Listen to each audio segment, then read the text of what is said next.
United States submarine base at Key West, Florida. A dispatch that quoted President Truman's press secretary, Charles Ross, as saying that President Truman has no knowledge of any secret project by this government that would give substance to the existence of such objects. Ross also said that both the Air Force and the Navy deny that such objects exist. Hi. Hi. Oh, I gotta adjust that little bitch. You know what? Actually, I'm gonna like come out straight with this. You know how randomly you'll have a memory from when you were like 5 and it haunts you? Yes. Randomly, just on a Monday evening. That's me. Hey, what's up? My name's Noelle, and one of my childhood regrets that haunts me is in elementary school, I performed with a group for the talent show doing the YMCA. And I was the cop.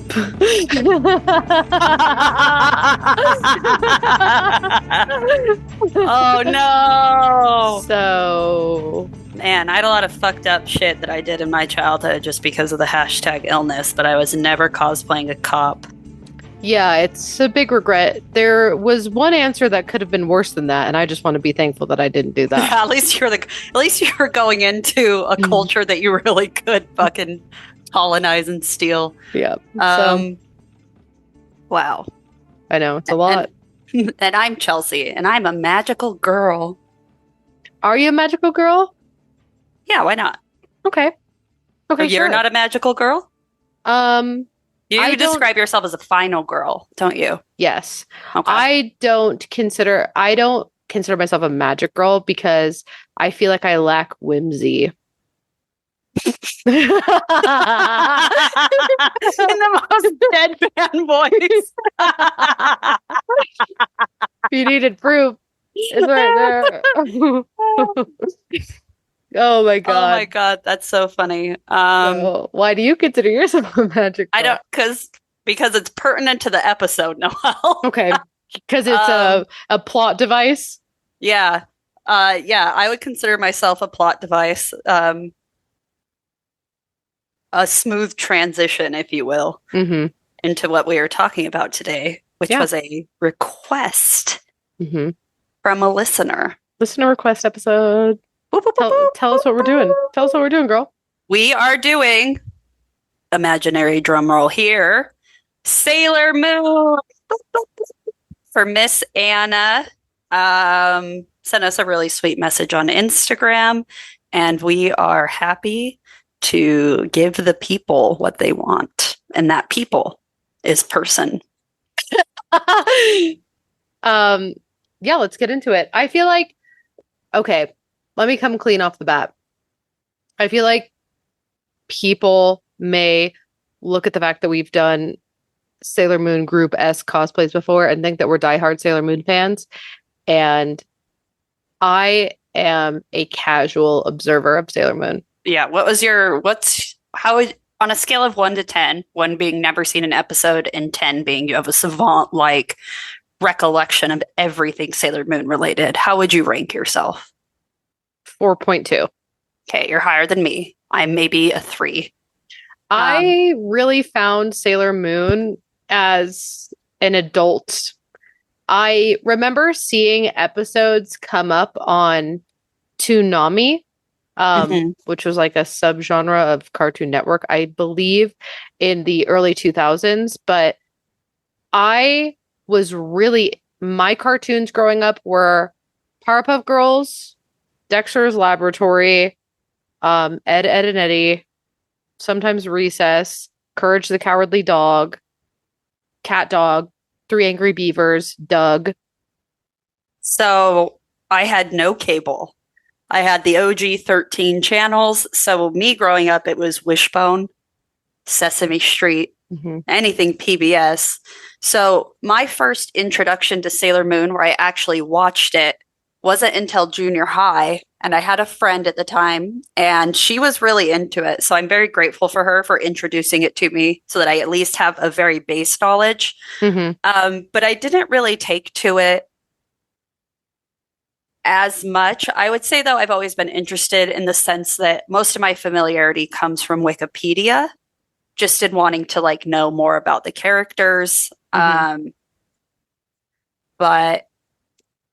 I think we do a good job, or we're going to do our best with this episode, because I don't have enough knowledge to know what's correct or what's important. But I think we're going to give it the old college try. Yeah, we're going to give it the old college try. And I also want to give the Sailor Moon savants out there. That's not what this is. This is our interpretation of Sailor Moon. Yeah, but we also give you carte blanche to just be as mean as you want. Yeah, that's totally fine as well. Yeah. So, let's get into it.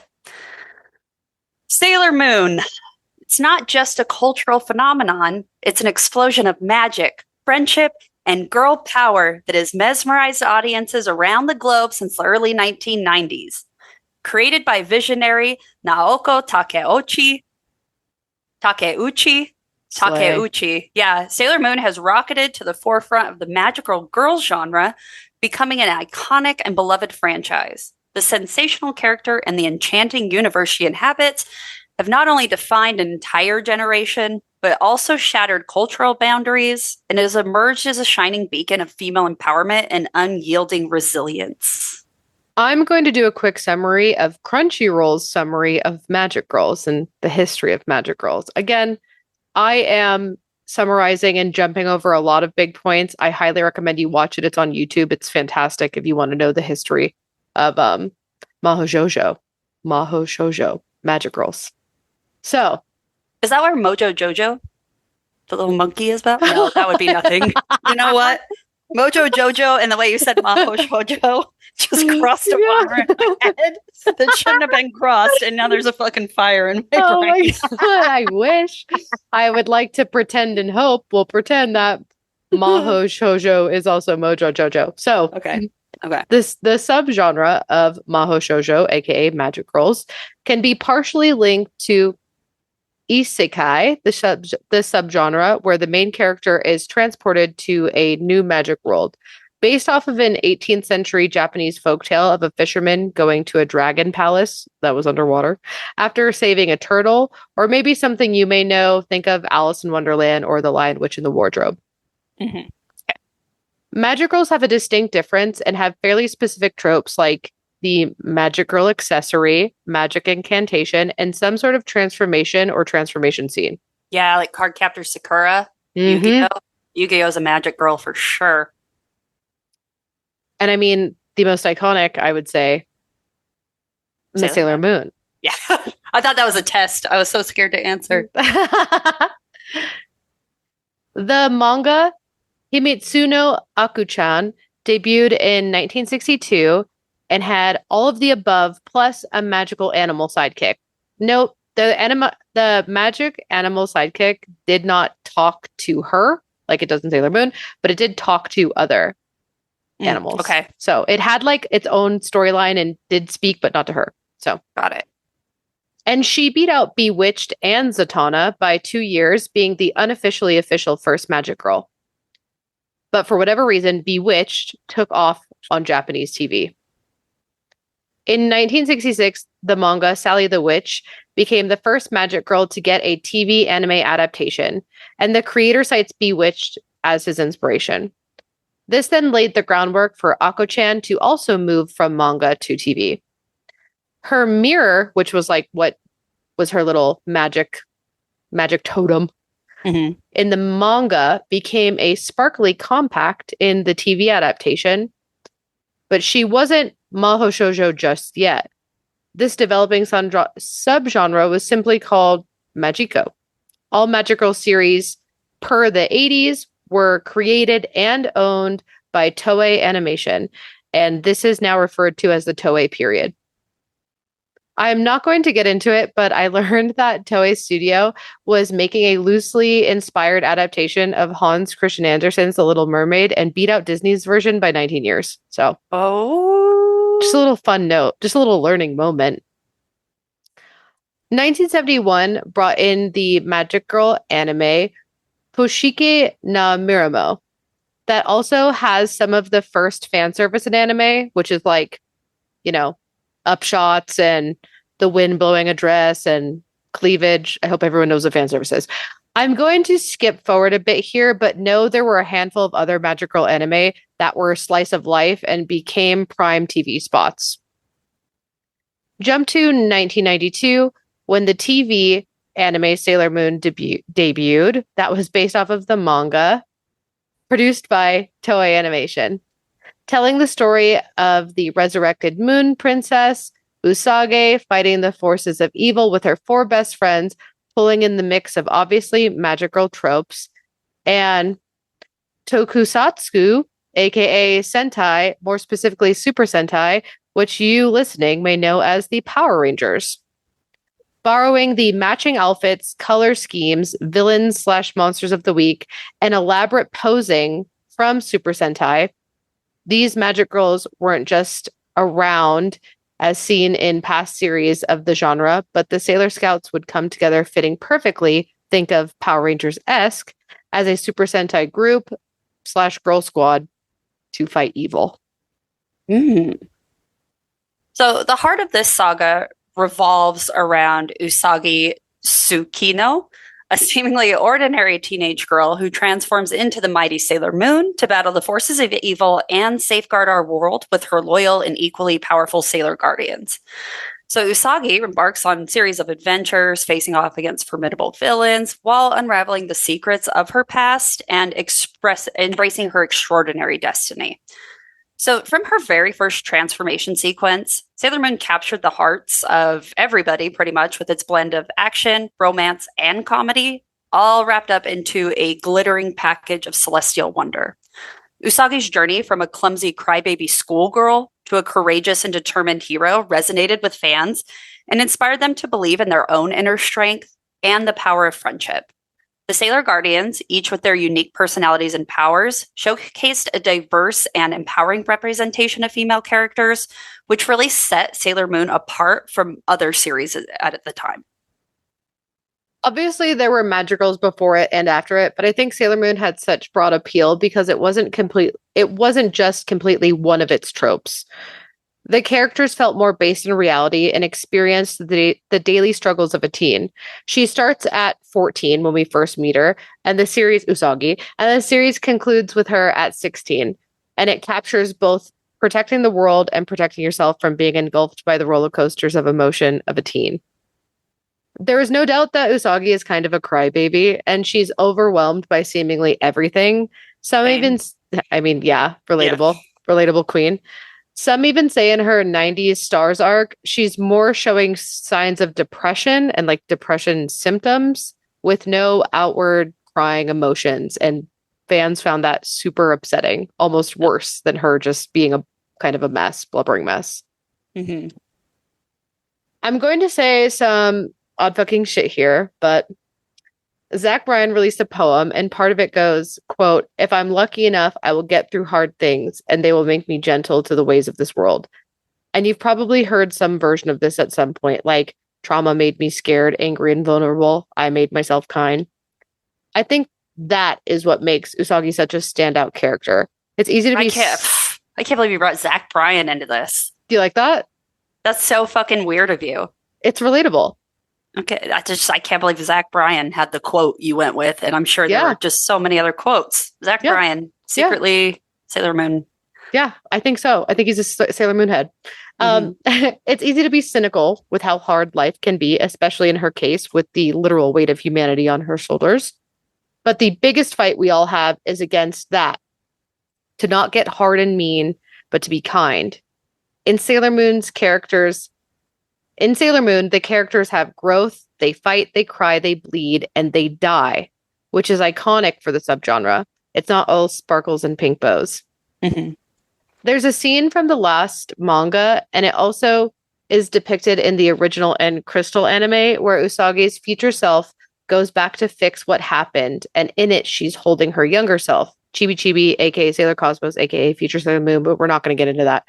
And it says, quote, "And as expected, my old self was always alone, always suffering. So I stayed by her, supporting her, intending to make her choose the right path this time." End quote. Usagi has low self-esteem. She fucks up and she tries again and gets stronger.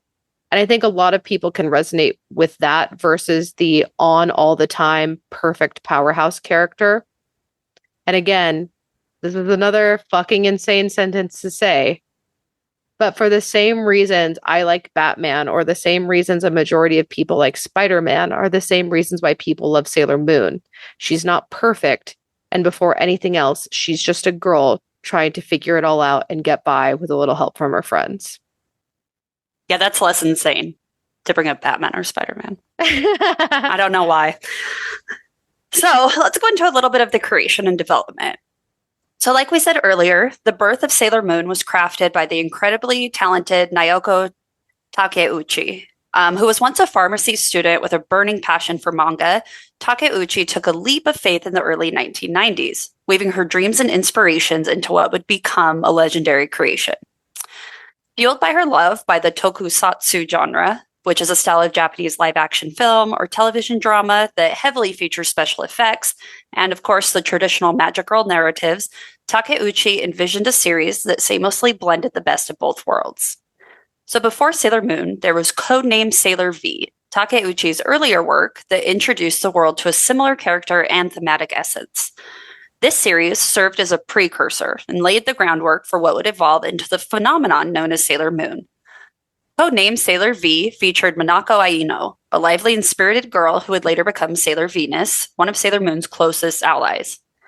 And what made Sailor Moon revolutionary was its unique fusion of action, romance, and drama, all wrapped up again with that powerful emphasis of female friendships and empowerment. Takeuchi drew inspiration from a myriad of sources to create this magical universe. Mythology and astrology played significant roles, which infused the story with a rich tapestry of symbolism and meanings. The names and powers of the characters were often derived from celestial bodies and mythological figures, adding layers of depth that really captivated audiences. But the magic didn't stop there. Takeuchi's own life experiences and personal interests influenced the series heavily. Her fascination with the stars, her love for strong, independent female characters, and her desire to craft stories that resonated on an emotional level all came together in Sailor Moon. Each character, from the courageous Usagi Tsukino to the brilliant Ami Mizuno, who is Sailor Mercury, and the fiery Rei Hino, Sailor Mars, were meticulously crafted to embody unique traits and powers that complemented their celestial namesakes. So Takeuchi's vision was clear: to create a narrative that was as empowering as it was entertaining. And she definitely succeeded in spades.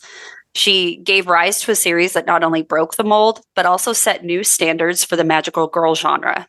Sailor Moon was not just a story about fighting evil. It was about strength of friendship, courage to face fears, and empowerment that comes from embracing one's true self. I will say one of the coolest things about Sailor Moon is the link to celestial names and celestial space powers.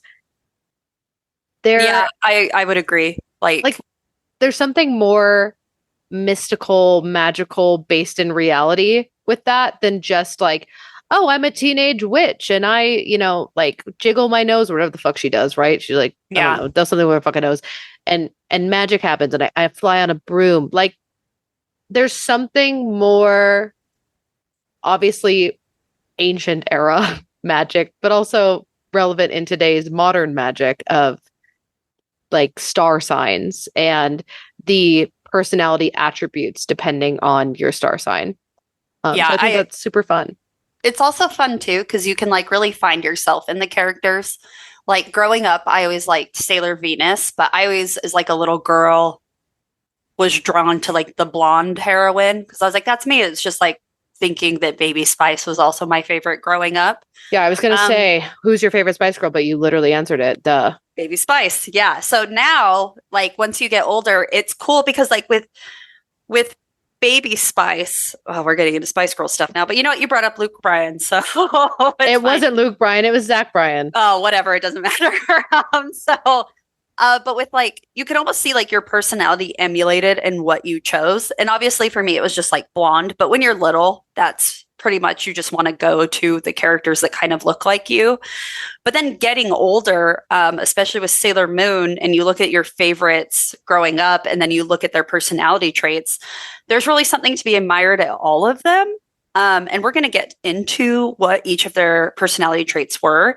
But it's like, oh, I want to be more of a fighter, or I want to be more of an intellectual, or I want to be more of a leader. I want to be brilliant, but I'm shy. It's all like personality traits that girls can see themselves in outside of a physicality. And I think that's why it's so important that these types of things are shown to little girls.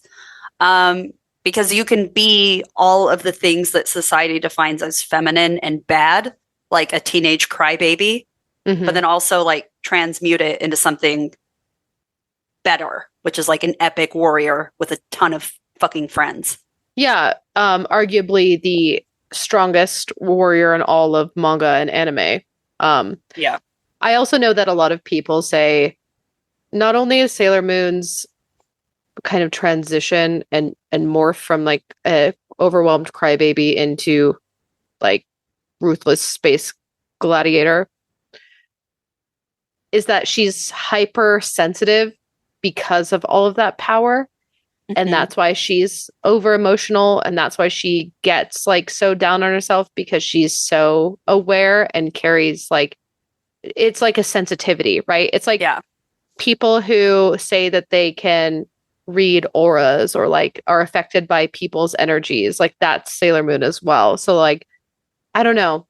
It's an interesting blend of making every type of person find something relatable about her and like within her. Yeah. That's like good storytelling. Like you put the story into a reader's mind, but then they can also see themselves in a multitude of different protagonists who all have very real shortcomings. Yeah. So obviously did a good job. So let's get a little bit into the manga series. So this series was first brought about in Nakayoshi magazine in 1991, which spanned 52 chapters, which was eventually collected into 18 volumes. And it explored, again, the themes of love, friendship, and sacrifice, while also intensely focusing on the personal growth and transformation of its beloved characters. And each story presented new villains and new obstacles, which compelled the Sailor Guardians to evolve and deepen their bonds. And at the heart of this tale is obviously Usagi, the central protagonist, who starts her journey as a clumsy, ordinary schoolgirl. And as fate would have it, she transforms into the courageous and selfless Sailor Moon. And Usagi's evolution from a hesitant hero to the determined protector of Earth is inspiring and heartwarming. Her transformation embodies the theme of inner strength and growth, which makes her not only relatable, but also an aspirational figure to readers. And her journey is even more enriched by her fellow Sailor Guardians, who are introduced at pivotal moments and bring their own unique abilities and vibrant personalities to the team. So let's go into Sailor Mercury, aka Ami Mizuno, who makes her debut early in the series as a brilliant but shy student. She transforms into Sailor Mercury, the intellectual anchor of the group. Ami's introduction marks the beginning of Usagi's journey to find her allies, and her powers, which revolve around water and ice, reflect her calm and composed nature. And despite her shyness, Ami's strategic mind and unwavering loyalty make her an invaluable character of the team. And her presence underscores the importance of intelligence and thoughtfulness in the face of adversity. Next, we have Rei Hino, aka Sailor Mars, who enters the story as a powerful shrine maiden with a fiery spirit. And as Sailor Mars, she embodies passion and determination. And her fiery powers and spiritual abilities add a mystical dimension to the team's dynamic. Her strong-willed personality and fierce dedication to justice often lead to clashes with Usagi, but their bond grows stronger and stronger throughout their shared battles. And her introduction brought a new level of intensity and spiritual depth to the story, which highlighted the importance of inner strength and conviction. Next, we get Makoto Kino, aka Sailor Jupiter, who joined the team as a tall, strong, and kind-hearted girl with a tragic past. As Sailor Jupiter, she brings immense physical strength and a deep sense of resilience. Her powers, associated with thunder and lightning, mirror her electrifying presence and unwavering spirit. And Makoto's nurturing side and her determination to protect her friends add a layer of warmth and compassion to the group. And her introduction emphasized the power of resilience and the importance of caring for one another. Next, you got my personal favorite, Minako Aino, aka Sailor Venus, who is introduced as the cheerful and charismatic leader who brings a sense of unity to the team. Having started her own series, codenamed Sailor V, Minako's transition to Sailor Moon's universe brings her experience and optimism to the group. Her powers, connected to love and light, reflect her bright and loving nature. Minako's unwavering dedication to her role as a guardian and her deep understanding of love and friendship make her an irreplaceable member of the team. And her introduction solidifies the team's unity and emphasizes the power of love and positivity. Who was your favorite out of these? I like Mercury. Yeah. I always liked Mercury. Yeah, Mercury's cool. Mercury is who I was going to cosplay until you got booted out of the cosplay group, and then I got promoted to Sailor Venus. I would say like I liked Mercury, and my favorite Spice Girl was Sporty. So Sporty. I think those things align. I could see that. Yeah. I definitely see that. Yeah. Because Sporty always came off like super intellectual too, I think, and like was always like the forefront of the vocals too, and then just like her dynamic presence and character. Because at that time, being sporty was like almost the opposite of femininity. Yeah, and to see Sailor Mercury, who short hair, a little bit more nerdy, like that was also not as feminized back in the day, I would say. So I could see that marrying well together. Yeah. And I would say that Sailor Mars is a Scary Spice alignment. Yeah. Sailor Jupiter would be... Well, she would have to be Posh. She would have process to of be. elimination. But you know what? Posh, I would say, is like, does give off resilience, right? Because Posh always seems so unbothered in things. Like, even in the Spice Girls movie, it was always just Posh kind of doing her own thing. Seemed the least bothered at all times. So I guess I could see that. Yeah. And she also electrifying presence too. Posh's presence is. And then I would say Uranus is scary. Yeah. So those are my alignments. Wait, I thought you said Sailor Mars was scary. Oh, yeah. No, I have to give her that one. Yeah. So Mercury is sporty. Mars is scary. Jupiter is posh. Sailor Venus is baby spice. And then Ginger. Ginger could be Uranus. Or Ginger would have to be Sailor Moon.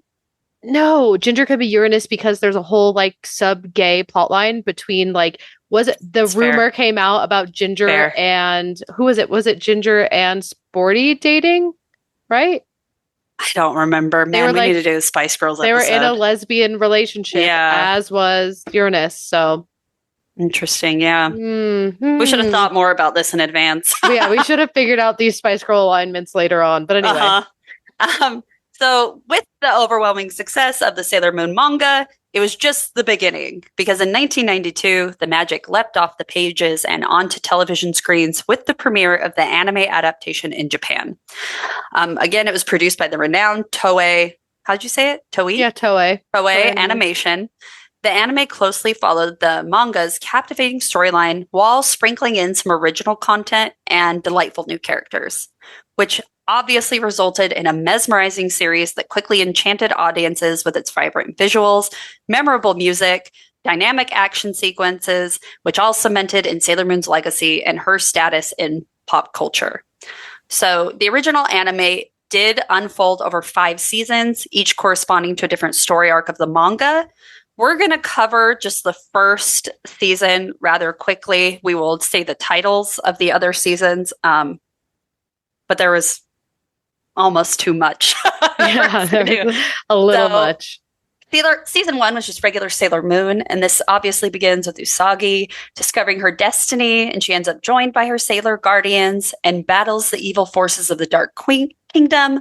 It should have been Queendom. That was a Freudian slip, which is led by the nefarious Queen Beryl and the enigmatic Prince Endymion. The season sets the stage for their epic battles and heartwarming friendships, which introduced audiences to the magic and wonder of the Sailor Moon universe. Season 2 is Sailor Moon R, which got new characters, more battles. Season 3 was Sailor Moon S, This is the Deathbuster season 4, Sailor Moon Super S, which brings in Pegasus along with the Dead Moon Circus, Queen Nehelenia, season 5, Sailor Moon Sailor Stars. This is the conclusion, the final season, technically. This is like Sailor Galaxia and all that fun stuff. But then we get to, and I'm so sorry for just zip-zapping through that, but Noelle and I made a collective. It had to be done. It had to be done. I'm like, this is like at 90 pages. We can't get lost in the weeds with Sailor Galaxia. Like, it's not going to happen. Yeah, so then we get to the Sailor Moon Crystal reboot. And this we're going to go into a little bit just for some fun stuff, which we're going to get to now. Even though I will say, you did miss in season 5 summary that they disguised themselves as a popular idol group, which is so iconic. You want to know what's so funny too is now I'm just realizing that we are not going to mention Tuxedo Mask even once, except for right now. We would have passed the Bechdel test if you didn't bring that up. Shit! God damn it! We got to edit this part out. So that's fucking crazy. Isn't that crazy? So anyway, in 2014, the magic of Sailor Moon was reignited with the release of Sailor Moon Crystal, which was a stunning reboot from Toei Animation. Toei, and thank you. This new adaptation aimed to stay more faithful to the original manga, and they wanted to capture the intricacy of that storyline and the elegant art style. And Sailor Moon Crystal was a pretty big success. It garnered praise from both longtime fans and newcomers. And the reboot revitalized interest in the franchise and introduced Sailor Moon to a new generation and definitely reaffirmed its timeless appeal. And Sailor Moon Crystal brought back the enchanting essence of the original series while enhancing it with modern animation techniques and a more serialized narrative structure. It also rekindled the magic and reminded everybody why Sailor Moon continues to be an iconic and beloved series that still stands the test of time. So the journey from manga to anime has been nothing short of a spectacular feat for Sailor Moon. But where you get global crossover, you also get some controversies. So when Sailor Moon was first brought to North American audiences, there were significant changes made to adapt the content for different cultural contexts. So this included altering the appearances and behaviors of certain characters. They changed names and they modified the storyline. And perhaps the most notable one was the relationship between Sailor Uranus and Sailor Neptune, who are a couple in the original Japanese version, but this was changed in some English adaptations to make them cousins. And they were roommates. And they were roommates. And this alteration was wildly criticized for its awkward handling of the characters' obviously romantic interactions. Yeah, that's the fun part is like, it doesn't matter if you just edited out some of it. Like, you're going to create, here's my thought. When you half-bake edit out a gay relationship, but you still keep the context of flirting, all you are doing is creating a platform for the most horrific, raunchy, adult, graphic fan fiction to ever be written and uploaded to the internet. That's all you're fucking doing. And if you want to find it, it's easy to find. Just search it. Search the relationship between Uranus. Like, you'll be like, oh, I bet the American editors would have wished that they just kept them in as girlfriends. Yeah, I wish they would have. That's why we made sure to talk about the Sailor Moon Crystal reboot, because this actually let them be portrayed and not censored. Because it was really important at the time for it to have been portrayed, and it could have because it was a champion. I'm getting so fucking crisscrossed. They should have portrayed it because it was a champion at its time, portraying LGBTQ plus characters in Japan. And that would have been huge if it would have carried over into the United States at that same time, because there are characters who cross gender boundaries, such as the gender fluid Sailor Starlights in later seasons. And Obviously, like these portrayals sometimes led to controversies regarding how these characters were censored or altered in international versions, especially when you consider cultural attitudes towards LGBTQ plus content. So, for example, in episode 67 of Sailor Moon, titled The Beach, the Island, and a Vacation, The Guardian's Break, this was banned in some English versions, mainly due to the conservative content policies of the 1990s, particularly in North America, United States. Because this period was marked by strict regulations on what was deemed appropriate for children's programming, this episode was taken off of North American streaming services and was never aired. But it's the episode, which ironically enough is just a filler episode. There's no controversial content, but it was supposedly banned because it introduced violence, sexuality, LGBTQ plus relationships, and thus was censored. So the decision to cut or ban certain episodes, like episode 67, was said to stem from a desire to align the show with Western sensibilities and broadcasting standards of the time. So anything that was objectionable got the cut. So this led to many episodes being edited or removed to ensure that the series fit that American framework for young audiences. And this wasn't just with Sailor Moon. It was common with pretty much all Japanese anime during the 1990s. But fans did stay true to Sailor Moon despite the censorship, which created fan subs to keep the spirit alive, which paid off because on May 16th of 2014, Viz Media acquired the licensing rights to the entire series, and they were committed to bringing back the 89 missing episodes and eventually release the elusive final season of Sailor Moon, Sailor Stars in America, and ensured that all available episodes were available for digital streaming. And this included the legendary and controversial 67th episode, which fans could find in all its uncut glory. Are you ready to hear what happened? I can't wait to hear what's so egregious and offensive. So in episode 67, after Rey plans a solo summer trip, the other Sailor Guardians decide to surprise her on a remote island. This episode captures their beach fun and a minor scuffle between Chibiusa and Rey. And when Chibiusa runs off, she encounters a family of dinosaurs on an island facing a volcanic threat. And although the Guardians can't prevent the eruption, they manage to rescue Chibiusa and the dinosaurs, wrapping it all up in a serene beachside farewell.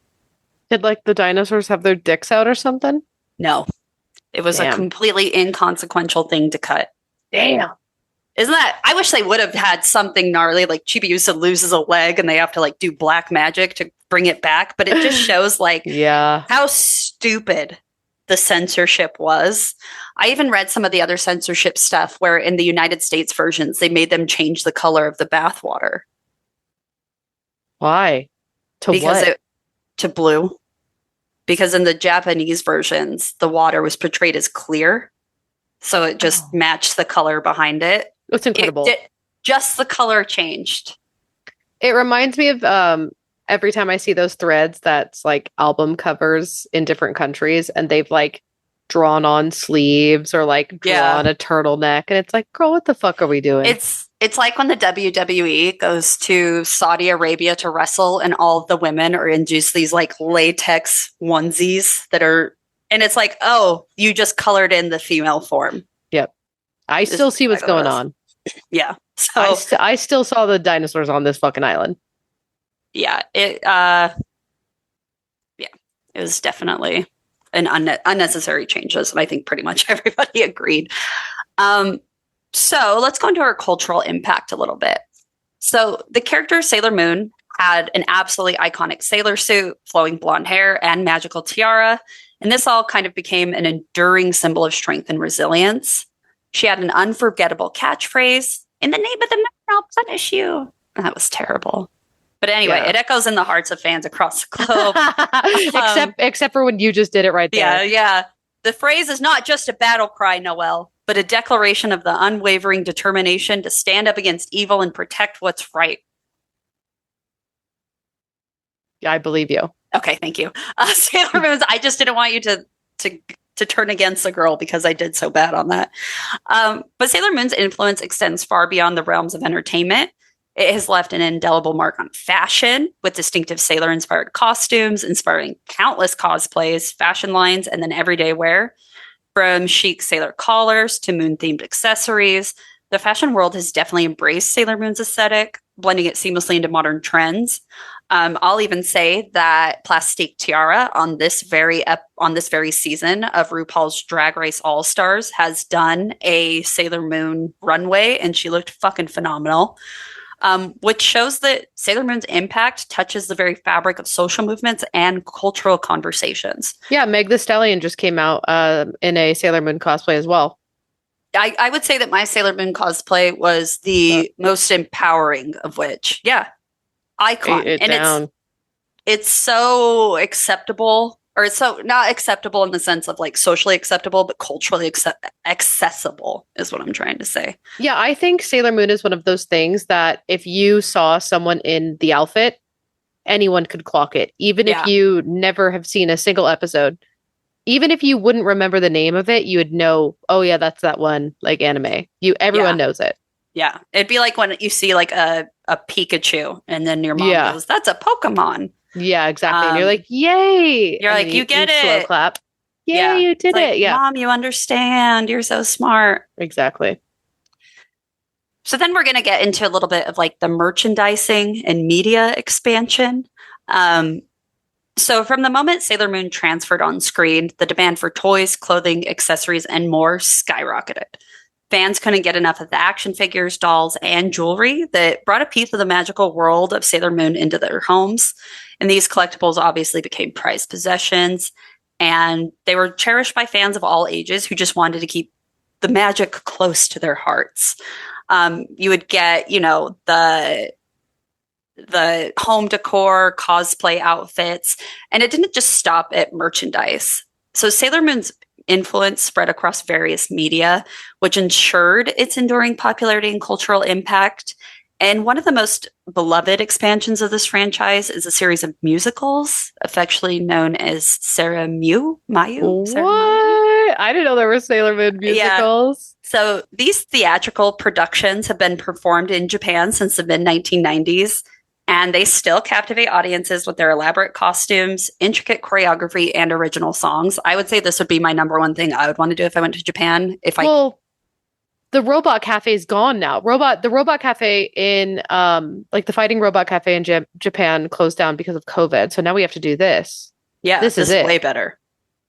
So the Sarah Mayu musicals were more than just stage shows. They were grand spectacles that celebrated the spirit of Sailor Moon. They often introduced new storylines and characters, which not only expanded the Sailor Moon universe, but it also brought in fresh perspective on familiar tales. And the dedication and passion of the performers, combined with the breathtaking production values, makes each musical a must-see event for any fan. And in addition to the musicals, the Sailor Moon franchise also ventured into the world of cinema with a series of movies released during the anime's original run. And these films provided additional storylines and character development, which further enriched the Sailor Moon universe. And each movie offered fans a chance to see their favorite characters in new and exciting adventures, whether battling foes or exploring their own personal journeys. And the movie's stunning animations had compelling plots and emotional depth, and then they definitely became cherished additions to Sailor Moon's legacy and not like an embarrassing mark on her memory. And she also found a home in the realm of video games, with numerous titles released across various platforms. There was other diverse forms of media that played a crucial role in sustaining popularities over the years. And it just shows that the franchise has an ability to evolve and adapt while staying true to its core themes of love, friendship, and justice. And each new venture, whether in theater, film, or gaming, consistently brings fresh magic to the Sailor Moon universe and allows fans to explore and enjoy their favorite series in new and exciting ways. And so now let's kind of dive into the legacy and continued relevance. So even decades after its debut, Sailor Moon remains a beloved and influential franchise that continues to captivate hearts and minds around the globe. Again, it's seen so many different revivals and adaptations, and each one of these just happens to breathe new life into the already magical world of Sailor Moon. And it shows that she isn't just a character. She is one of the most powerful forces in existence. Her celestial abilities and unwavering determination place her in a league of her own. In fact, I would argue, I know Noelle would argue, that she could easily defeat characters like Goku from Dragon Ball Z and even the iconic Superman, because her magical prowess combined with a compassionate heart makes her a formidable opponent. And her strength comes not just from supernatural powers, but for a deep sense of love, justice, and her unbreakable bond with her friends. And she's OP as fuck. She's OP as fuck. She kills everyone every single time. You do a anime bracket, Sailor Moon wins every time. I hate to say it. Yeah. So, and then with the release of Sailor Moon Eternal, these movies have been a monumental event, which reignited the franchise's sparkle and introduced Sailor Moon again to an even newer generation. And it showcases the evolution of Usagi and her fellow Sailor Guardians as they face new challenges and adventures. It brings even more stunning animation and emotional depth, and they really capture the essence of what makes Sailor Moon timeless. So, in conclusion, Sailor Moon is more than just a manga or anime series. It is a cultural touchstone that has left an indelible mark on the world, and her story is a beacon of hope and strength and a timeless tale that reminds us all of the incredible power that lies within each of us. Fantastic, girl. Woo, woo, woo. I have a question for you. Were you allowed to watch Power Rangers? Yes. Okay. My mom did not let me watch Power Rangers. I think she may have I don't know, watched too many episodes of Ricky Lake and was like, this is how I corrupt the mind of my child and make her violent. But all that did, as we know, was make me addicted to watching Power Rangers. Any chance that I could, going over to a friend's house and watching Power Rangers. And I remember my first time seeing Sailor Moon on Toonami. Mm-hmm. And I was like, oh shit, this is how I can get away with watching Power Rangers. It's just girly form. And it tricked my mom. And those were the episodes that I was able to watch, was when I was tricking my mom. That's actually pretty interesting to say too, because I was able to see Power Rangers and they had the pink and yellow Ranger, which I would always be drawn to as a little girl, but it didn't quite scratch that itch in the way that I know Sailor Moon would have. And I think it's a reason why, despite having seen Power Rangers and not really seeing Sailor Moon, I would still say that I'm more of a Sailor Moon fan, having seen way less episodes, just because I think, I don't want to say it's better. It was better for me. Yeah. Yeah, it was what I was able to get away with, and I craved the violence.